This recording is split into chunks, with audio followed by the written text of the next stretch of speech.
Hello, everyone. This is Emilio Garcia. Welcome to another episode of The Man Gen Studio. With me is Gavi Garcia. How are you, Gavi? Hi, Emilio. I'm fine, very fine. How are you? I'm doing great. Happy to be back. I was for a few days out of the office, and that for those of you watching, I came a little bit, like burned from from the sun.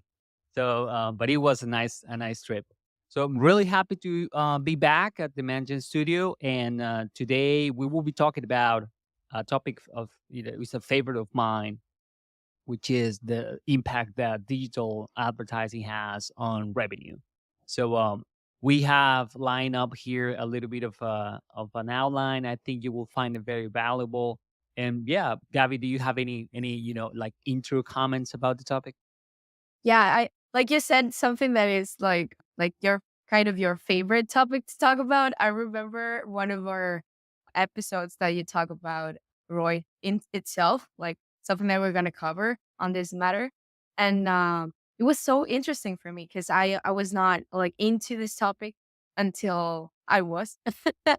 uh, and that was I was reading some interesting things about like things that you discover through the information that you find on the internet, and it is something that is, I guess, underestimated in some points along the way. We're gonna try to talk about why it's important and what has to do with digital advertising, and it's just because we as marketers, like I'm going to talk about that position, we saw it in a different way that higher positions in a company see it, right? So this is something that is going to be covered. And this is, for me, the most important part that we're going to talk about, and the way that we as marketers can take advantage of the information that we're going to talk about today, and how other higher positions in the company can actually see it as it is, like why it is important to see it as, I'm gonna say, like a cliche, like a long term type of thing, and not just focus on the short term metrics that you have to cover along the way, or the ad campaigns that you see all the time. So that's something that I think it's like a key point that we're gonna cover today, and something really important for me because it was like, like I didn't say it that way because all the time I am looking for the short term metrics, and it's not that that doesn't matter, but it is like a link into the ultimate level that you're gonna cover about return of investment that we're gonna see today. So Yeah. that's something I want to say. There's you touch a great point. There's this big balance or challenge on, especially on advertising, because you are doing that extra step of spending money on top of the time and resources that you usually invest anyway for any marketing endeavor. And the challenge or the balance is that, the more marketer oriented person will say, if you want sales from this effort next month or next week or even this quarter, then you don't have a marketing problem, you have a sales problem, right? You need to have more opportunities, you need to have more salespeople, you need to be better at closing, because marketing in the short term is not going to solve your sales or revenue problem. So the and the very end of the spectrum, one side of the spectrum, I when I have that position, I tell clients the role of marketing is earning and retaining the attention of your potential buyers, not to close revenue for tomorrow. That's that in the best of cases, the role of sales. And you need a strong, healthy pipeline to actually accomplish that on a you know possible way in a short term. However, I do understand that at the end of the day, everything that we do within a company, not just marketing, but other functions, have to impact somehow the ability of the company to generate revenue. So there are ways to attach some of the value that marketing is creating to sales, to revenue, to income. And that is especially important on advertising because, again, I feel that it shouldn't be the case. But when you're doing efforts where you are not actually paying anyone for showing up on your platform, you consider that free.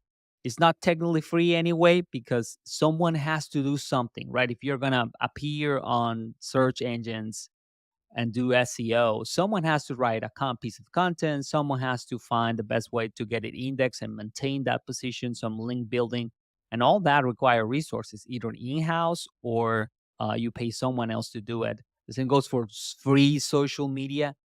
It's not truly, truly free. If you want to really show up and bring value from that, you need to do, a lot of learning, a lot of work. So it's not truly free, but still, if at least in the mind of some of the executives, it feels that you do kind of like investment and stay there and you're not spending more time or money, especially to keep it the way it is.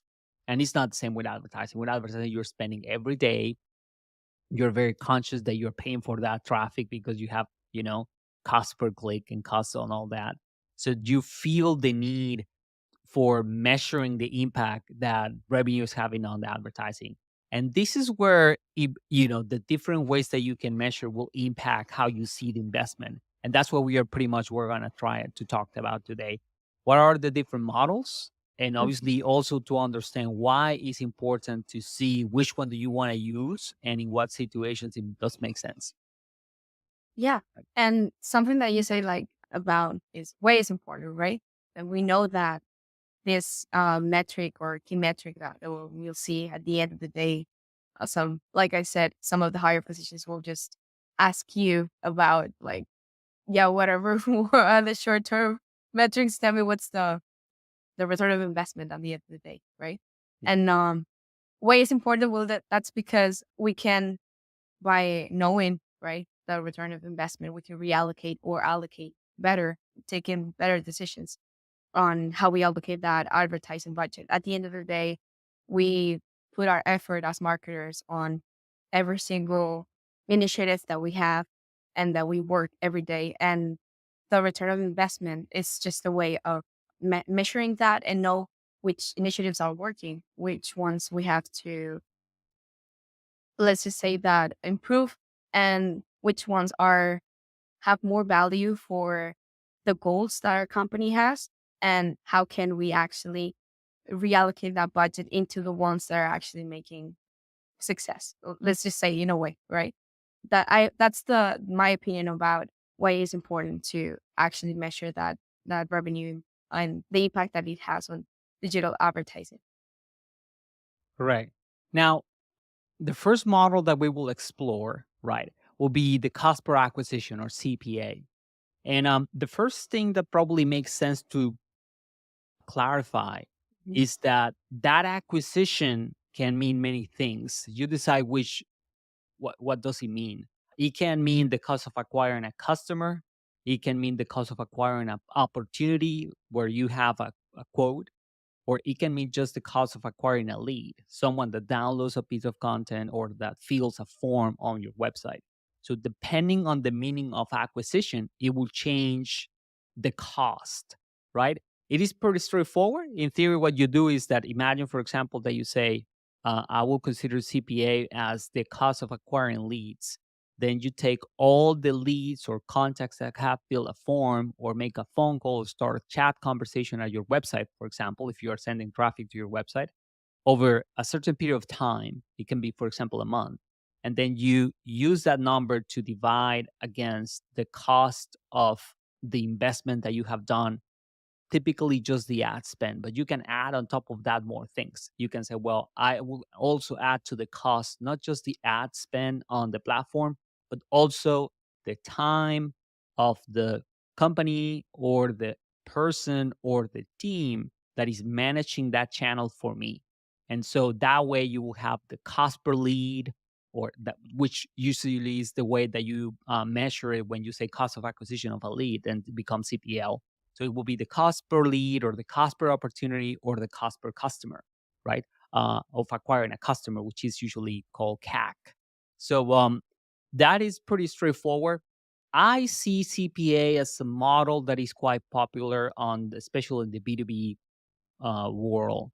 And the reason is because usually the revenue side of it varies largely, right? So for B2B, sometimes some clients will have a very large projects and some others will have very small projects. The time frame will also change a lot. Some will be, one engagement, some of them will be months, some of them can be years. So to kind of normalize, especially to compare to other channels, CPA is a great way to just say, well, am I spending maybe $500 per lead or $100 per lead on a paid channel, and I compare that to other channels that might be organic, other channels that are not digital, or I compare between platforms, right? I can say, well, a cost per lead on Google is X amount, and a cost per lead on LinkedIn ads is a different amount, and then I compare the cost.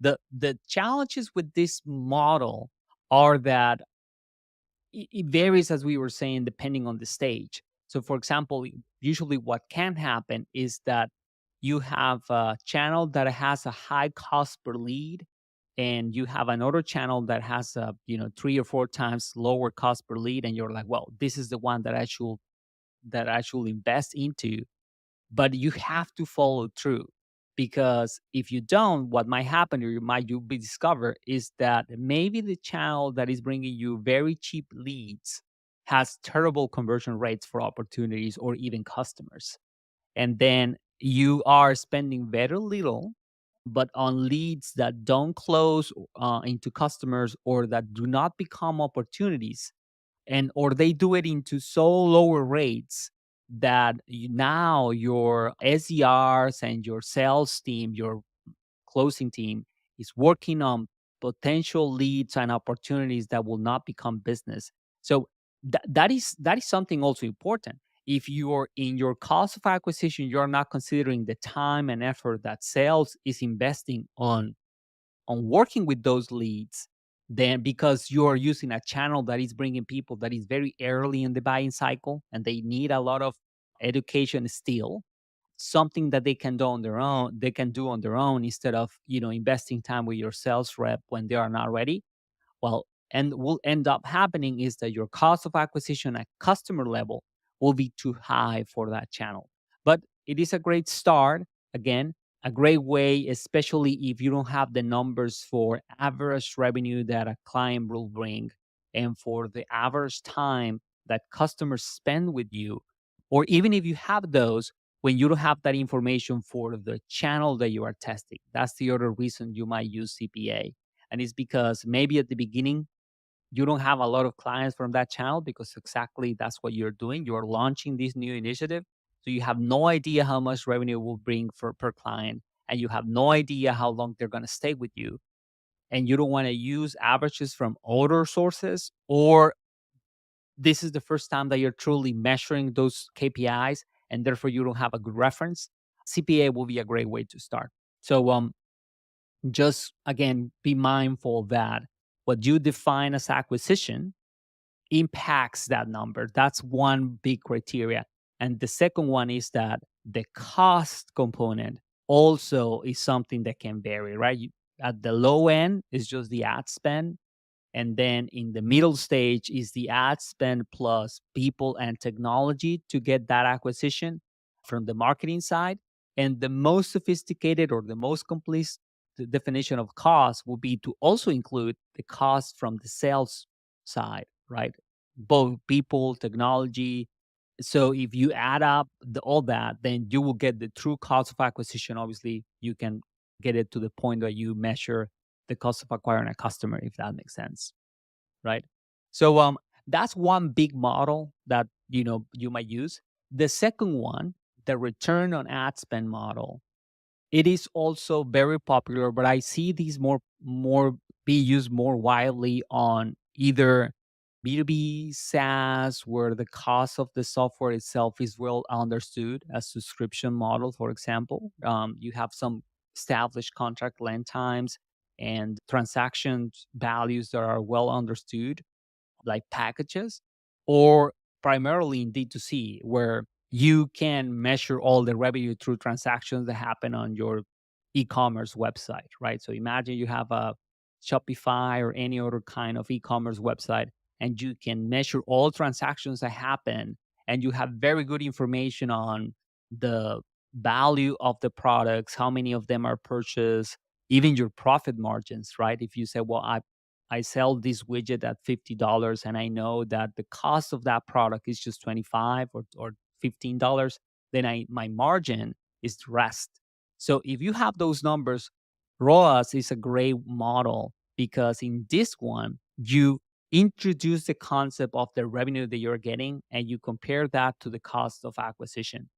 um, ROAS is typically used especially for Google search or for search, pay search, as a model to optimize the algorithm, which I find very helpful because that way you determine how much are you willing to pay based on the kind of transaction that you might get.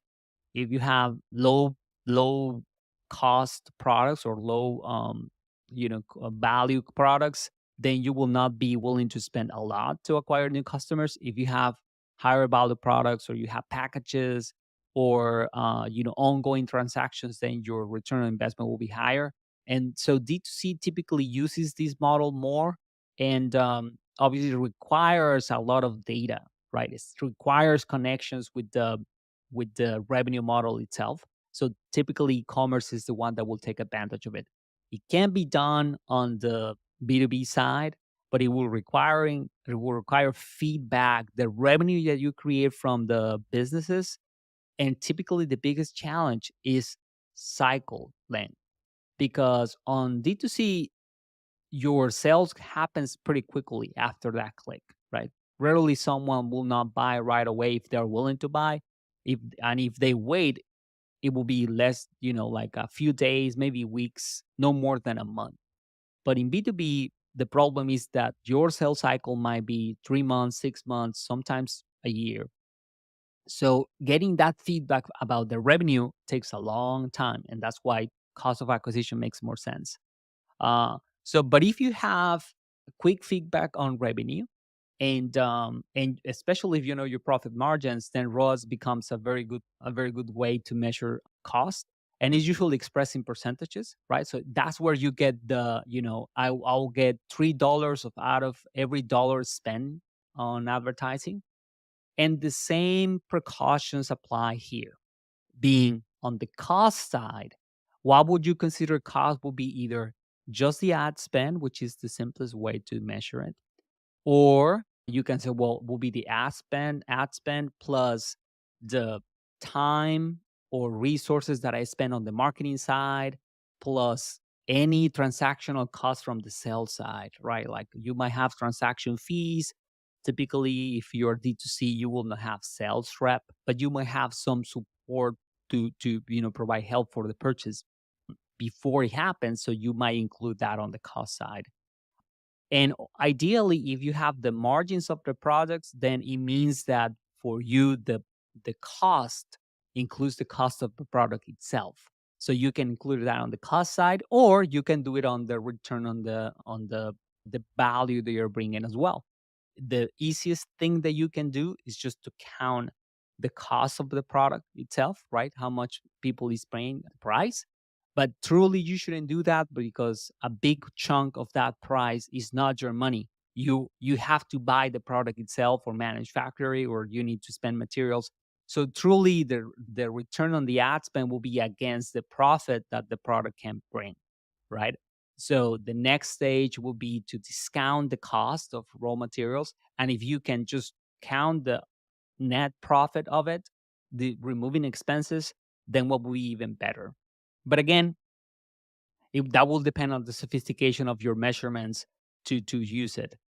In both cases, though, and this is on the area of when alternative methods of measurement will be that at the end of the day, you need to have a good idea of how long a client will be a client or how many times they will purchase from you after they become a client. I usually use this example from Starbucks, right? Which is, if you think about the return on investment of on a Starbucks product or any other kind of restaurant or food provider like Coca-Cola, similar brands, you can measure on the first drink that you buy from them, right? Because that's only $5-10 at most. You measure by the many, many times that the same person will continue to purchase the product once they're exposed to it, right? And so that average transaction that happens over 1 year multiplied by the length of a usual client, the cycle of it, which can be decades in some cases, that is the true return on the investment, and that's the life cycle value, right? So on those, when you have that data, when you are able to measure the life cycle of a client, and therefore get as good as approximation that you can get of all the return or all the investment or the payments that they will do over the lifetime, that is the return that you should compare to your cost of acquisition. And the tricky part, though, is that that's where marketing become more of a kindle to a fire, right? Because the only way that someone will continue to buy that cup of coffee or that beverage that you make is that they have a good experience with it, right? And the same goes for B2B. And that has nothing to do with marketing, right? So one of the reasons your marketing efforts will have poor return on investment is because compared to the potential revenue that you're bringing, your cost is too high. But sometimes it's just that the channel is not good. Sometimes it's just that the product or the service doesn't have the level of experience that allows advertising channels to support it. So you need to change something there, right? Is to lower the transaction cost, increase the lifetime cycle value, and all of that has to do with customer success and nothing with advertising or marketing for that matter. So that's the part that is a little bit tricky. That marketing is a kindle to a fire, but you still need those fire logs, right? You need that dry wood that builds a good fire. If you don't have that, it doesn't matter how much kindle you throw to that fire, it will just die away. And you will be throwing money at an effort that doesn't retain clients. And that's obviously the part where you can get a little bit frustrated with the return that you have. And it is relevant because when you see advertising, what happens is that you are paying against competitors that are willing to pay the amounts that you are seeing there. And you will say, well, why is it so expensive? Well, because someone else is successful at that price point, right? Their their lifetime value justify the investment. And if you don't have a similar ratio, then for you the channel will be very high. Obviously, if that's the other way around, right? If you have great retain rates and very low churn of clients, then your investment will make a total sense. And maybe you will be willing to pay a little bit more to get that extra client. And that's how you drive costs higher for the rest, right? For your competitors, either on search or social media. So those are some things to definitely consider. And I hope that you find valuable. I don't know if Gabby, do you have any comments here?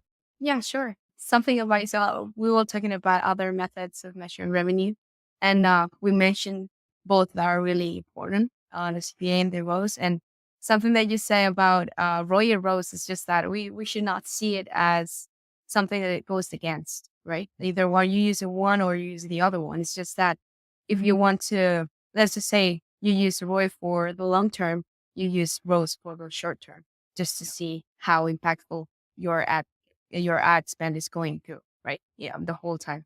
And that's something I want to mention. And something that I was thinking about, and this actually into the topic of other methods of measuring revenue impact, is that we should see this as something that happens to us all the time. And it's because of the attribution type of models that we use, right? Mhm. And the ones that we are not seeing. And it is because sometimes along, like sometimes this happens all the time, along the buyer's journey and the way that people or customers, let's just say, make purchases is because a purchase, it's because we see that sometimes we are not seeing the whole picture, right? Yeah. We're just focused on those metrics that we are trying to reach as, like I said, like a marketer or someone that has a valuable ticket and has to, let's just say, focus on that metric. And we're not seeing the whole picture. And that will give us a glimpse of what are the methods that we're going to use, the methods that are going to be more impactful at the end of the day, the ones that are gonna help us to actually improve the way that we use it. Like we use those metrics into reallocate that budget that we are going to use, right? And or not use on those initiatives that we have on our ads campaigns or on digital advertising campaigns. And Yeah. something that I want to mention.